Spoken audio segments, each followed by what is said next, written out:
Abang Aisyah dah siap pegang kita. Memang cantik lah button bash Ejen Ali ni. Tidak ketinggalan juga kami pun mengambil peluang untuk mendapatkan satu tumbler.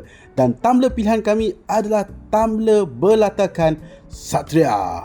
Dia punya tumbler depan tu memang nampak macam armor Satria itu sendiri.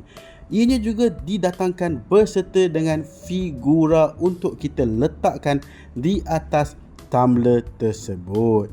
Sekejap kita buka packaging figura ni dan tengok detailing dekat figura tersebut. Saya memang teruja tau.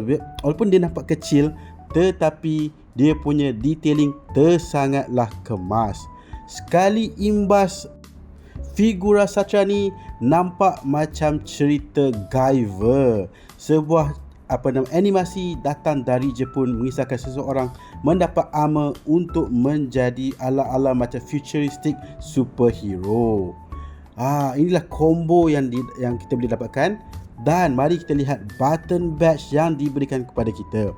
Memang nampak cantik. Dan button badge ni pun dia agak tebal dan berat sedikit ya. So memang sesuai untuk dijadikan sebagai cenderahati kenangan. So button badge pertama kita ada Ejen Alisha. Kedua, Ejen Ali sendiri yang memakai iris. Button badge terakhir kita datang dengan Satria itu sendiri. Saya memang suka sangat button badge ni. Inilah merchandise yang telah kita dapat semasa menonton tayangan awal Ejen Ali The Movie nombor 2.